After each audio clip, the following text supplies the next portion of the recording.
Hey y'all, welcome back to the Millennial Theramon page. Today I am talking a little bit about travel anxiety. So if traveling with a baby causes you anxiety, stay tuned. Hey, I want to just first start off by validating and saying that, even traveling without a baby used to make me kind of anxious, but honestly, I just kind of had to figure out my own stuff. So I feel like it wasn't as bad. Like I could still create my lists, but I feel like there's something about traveling with a little one that can cause a lot of anxiety for new parents. And I say that as somebody who is, I'm 12 and a half months postpartum, and I have flown two times with my daughter. One time we flew when she was about 3 or 4 months. Another time we flew when she was about 6 or 7. And now we actually have a trip coming up next week, which was kind of the inspiration for this video because I know that sometimes you can decide to just not travel as frequently. But in my case, we have family that's in Florida, and I have family here that's in California. So we're kind of starting to acknowledge that flying and traveling with our daughter and potential future children is a thing. So instead of just going the avoidance route and just figuring it all out the day before, I've decided to really embrace this process of how can we create some routine and some rhythm around traveling with a baby. So just wanted to say that as a little background. And I also want to say that traveling with a baby, there is a large invisible load that I think sometimes it can feel heavy and you don't even know why. But sometimes when we get things onto paper, then it's very clear, like, oh, wow, this is a lot to coordinate, right? So I'm going to show you what the invisible load looks like because I went ahead and I did it for myself. So I'll be showing different pictures throughout this video. So I hope it still looks okay. But essentially, this, I know it's kind of blurry. Um, but I'll be putting pictures. This is essentially what ended up helping me create some calm in the midst of this traveling that we have coming up. So today is Wednesday, the 11th of December, and we have a flight next Tuesday. So I'll be going over some steps. I'm going to create some lists somewhere around here so that y'all have something else to look like besides this potentially hot mess. I do like my color codes. So welcome to my world. And I want to be honest with y'all too. I had kind of let go of most of the routine and getting stuff down on paper like this just because I didn't have the capacity. But I feel like finally at almost 13 months postpartum, I'm like starting to get back into like my own body and remember how much I actually really do enjoy this kind of stuff. So they posted, I'll probably do more things like this. But the first step is kind of just having a general itinerary, right? We don't need to go too nitty gritty in the details. But for my example, I have written the dates Tuesday, 12/17, and down the column all the way until Tuesday, 1/7, which is when we fly back. So that's your first step. Get a little notepad and create that first row. And as a heads up, you will need, I don't know how many rows technically, at least four and a couple more. They might not all fit in the same page is what I kind of found out in my own process. But starting with the dates. Then the next column, and again, I'll show a picture, is you start to think about, all right, so what are the important dates where there is an event happening or you're going somewhere. And I think for me, this helps me create clarity around what kind of outfits, right? I don't need to, pick Monday wearing this, Tuesday wearing this. But at least if I know generally, like, oh, we're going to go to a fancy dinner this many days a week, I should probably bring something that's not just my sweatpants. Or we're going to go to church. So I want to make sure to bring at least two things that I feel like would be comfortable in church, etc. So that's how kind of for me, can't really see it, But, you know, I have my flight. I have that we're going to go to the store the day after we arrive, which I think is going to be important, especially for those of us that tend to overpack. You can't see it, but I put diapers, wipes, and snacks as something that for me, I can at least be mindful, like, okay, I don't need to bring all of my diapers, all of my wipes, and all of her snacks because there's a store there. I think something simple as that, like there's stores there, like helps ease some of my anxiety. Um, I will be working one of the days, so you know, put that there. Then we have some drive time. We have Christmas. We have celebration, etc. Right. So if you want to take a pause in the video right now and at least come up with those two things, this might also be something that you realize like you have no clue what's happening, which is kind of fun for some people who are like spontaneous and like, let's see where the day takes us. But that's one personality temperament. I don't need to know every single day what's happening, but like generally, so that I know like, okay, do I need to bring open toe shoes? Do I need to bring chanclas? Do I need to bring sweats? So after there, you create in your third row, which is need. And this row, I'm just gonna read it to you so you can see an example. Let's say Tuesday, 12/17. The tentative routine is that we fly around this time, we land around this time. So what I'm gonna need is comfy travel clothes, snacks, diaper bag, and personal bag.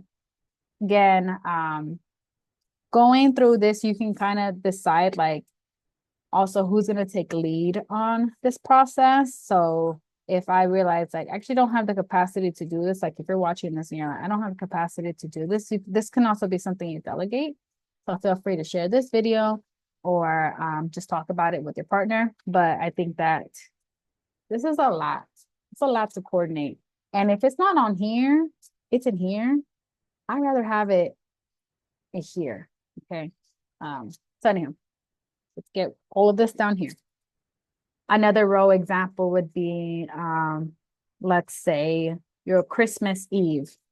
We're going to be going to a nice birthday celebration. So for that day, I'm going to need a Christmas Eve outfit. What you can kind of start seeing in my process is that I have a certain way of talking about different types of clothes, and it really comes down to two. So there's either comfy chill, so the comfy travel, doesn't matter what I'm wearing, or the nice, like nice church outfit, nice Christmas Eve outfit, comfy nice outfit, church outfit, evening nice outfit. So that's what I started to kind of notice. And I created this little yellow line, laundry, because this reminds me that I don't need to bring something for every single day. I can just kind of be mindful of like, realistically, when am I going to be able to do some laundry where I'm at? And from there, I can kind of see like, okay, I really just need to make sure like that I have enough of the outfits up here, because then I'll do laundry and I can reuse them. So yeah, you'll kind of start deciding for yourself first. All right, what kind of clothes do I need? Right. So for me, it ended up coming down to 5 nice shirts, 3 jeans or pants for the nice shirts, Christmas pajamas, 6 comfy shirts, 6 comfy pants. So I was like, all right, cool. I got that. From there, you kind of start thinking, which is where I put it in yellow, like, what are some additional things that you might need? So pajamas, your undies, your bras, your socks, gloves, beanies, if it's going to be cold. So definitely look at the weather. If you need sneakers, you need sandals, you need a nice pair of shoes. If you have any purse or travel backpack, jacket or sweater, etc. So that's just me. Now I do the same thing for my daughter. So your children, your family, again, this is like a whole project. So you can think, for her, for example, I put 2 nice church outfits, 2 nice slash church outfits, 1 Christmas Eve outfit, 1 Christmas pajama, 6 comfy tops, 4 to 6 comfy bottoms, 3 sleep sacks, 2 pajamas, gloves, beanies, 1 to 2, jackets, sweaters, 2, socks, 6 and bows. I don't know why I feel like bows were essential. So now we kind of have overviewed like at least the clothes. And I don't know about y'all, but I feel like for me, if I just need to start somewhere. So in this example, we just started with the clothes. Like what's the literal clothes that I need at the minimum? From there, I would recommend putting this in a different page. I grossly underestimated how much other little things I needed, but this is when you can kind of do like a visualization. So you kind of start going day by day, and again, visuals. Like the whole point of this is to let you know that sometimes just seeing it visually can help you plan it out, take it out of your head, turn it from anxiety that has nowhere to go to a paper. So that's when I started thinking, okay, like for my flight, what am I gonna want to be carrying with me? All right, well, my candle and some chargers, a journal, my water bottle, my headphones, etc. Oh, I'm gonna be working, so I need to make sure that I bring my laptop and my planner. And like, ooh, there's some nice events, so I want to bring my makeup, my earrings, my hair gel, and then of course, like, all right, what are the basic things? Like, I need deodorant, I need a toothbrush, I need toothpaste, comb, my vitamins, my neck pillow. Again, it's like using this method to visually see what your travel is going to look like, and then making a list so that you can just kind of start packing on autopilot, right? You got your list. You already know that you put in like the hard work of thinking everything through, putting it on paper, and that way I think it counteracts what I have felt in the past when I don't make a list. When I don't make a list, it's not pretty. It's kind of like trying to like scrunch my face and like, what's this gonna look like, and what should I bring? And then getting irritable and resentful and pissed off that I'm the only one doing it. So this can actually help save your relationship. That might be a little bit dramatic, but if you and your partner talk about like, hey, I kind of want to try writing down this packing list because it is a lot to coordinate and it's helpful to put it down on paper. Like I said, watch this video, pause it as you need, share it. And I did the same thing for my 1-year-old. So I thought about, all right, since we had a flight that day, what are some things that she might need? She's gonna need snacks, milk, toys, couple, the diapers and the wipes that she's gonna actually need there.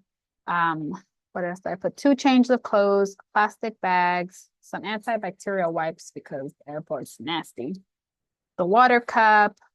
We have a little cooler bag that we like to put our stuff in. And then thinking outside of the day of the flight, what is she gonna need?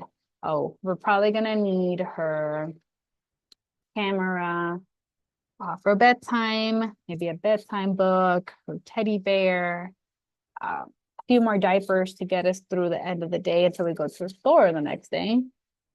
Diaper rash cream, laundry soap, which that one is optional, I think. If you're using special soap, it's helpful, otherwise it's fine. Car seat, carrier, bath soap, again, if you're using a special soap. The white noise machine, birth certificate, bibs, a couple of utensils, her vitamins. That's kind of like the main stuff. And again, I'm going to create like the written words around here so that you can actually see what I wrote here. But again, like the whole plan here is just let's get this trip anxiety onto a piece of paper, color coded if you need to make it cute. That's optional, but that's how my brain works. By making this for anybody else's brain could work like that. What essentials, and then knowing that we really did do your best. Like there's going to be something that you might forget, and that's okay. Grocery stores exist, grace exists, and that's, it's going to be okay.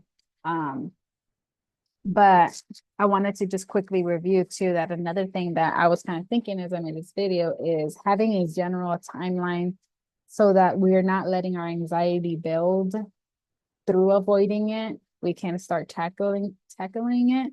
I would say if you have the ability to start thinking about your flight a week in advance, I think for me, that's like a beautiful number. So that's the number that I share. So I'm gonna just run you through my own timeline of what's gonna look like, and I'll post updates on my Instagram and stuff. But on Tuesday, my flight is next Tuesday. So on Tuesday and Wednesday of this week, I did an what is it called? An itinerary overview. So generally kind of know around what's gonna happen, or at least what are the events that are gonna need special outfits and special clothes. I actually ended up starting this packing list earlier than what I put on my little timeline, but start it whenever feels good. But let's say on this fake timeline, Tuesday and Wednesday, I kind of talk to my partner, say, hey, what's it gonna look like? What's the general weather? Are there any special events that I want to go to? Anything I'm gonna need a bikini for, etc. Right? Coats, blah, blah, blah. Just general understanding of what's gonna look like. Then let's say on Thursday, you write down, you go through the process into your packing list. Then sometime between Friday to Sunday, you can start packing in this timeline, right? For me, it feels better knowing that I have a few days to pack than like feeling like I need to do it all in one day. If that works for you, do what works for you. And then Monday, because I think that there's always inevitably certain things that we just can't pack, right? Like our toothbrush, we can't pack that. Our phone charger, we can't pack that. So creating a list, and I'll put a sample list here of some of the things that might be last minute packing, right? And you can put this list in your phone. Definitely make it your own. Whatever you need to do to have some calm or some peace the day before you travel. And again, just to review a few points here, this process is not perfect. I probably missed a lot of stuff. But perfection is not the goal here. It's just to validate that travel anxiety is real, especially with the baby. There's a lot to think and coordinate, but avoiding it isn't going to help. I've tried it. I can tell you it doesn't. It just makes me resentful and irritable that there's just so much to do. So this process is really meant to be something to bring clarity onto why travel anxiety can feel like a lot. Then sharing it, right? Looking at who in your family, maybe you as your partner, that has an hour or whatever time it takes to create this list, to tentatively plan out your itinerary. I definitely recommend that whenever you do this list, that you can do it without the baby. Do it either when they're sleeping or somebody else is watching the baby, because this is work too. Thinking about what else you can delegate. That's essentially it. I think I don't want to repeat myself too much. But if you have travel anxiety, I feel you. I'm there with you. My nails unfortunately show it because I'm human. But I'm not gonna lie. I think just having this list right here with about 5 or 6 days before our flight brings me so much calm and clarity. And then I feel like I can better advocate with my husband or my partner and say, hey, like, this is everything I have to pack. Could you take lead, on this stuff for our daughter? Or can I just get an hour or two, because I want to make sure that I'm bringing whatever I can. But yeah, be realistic with yourself. And I hope that this was helpful and all that fun stuff. So y'all have safe travels if you're traveling, and we'll stay posted for more resources like this in 2025. Bye.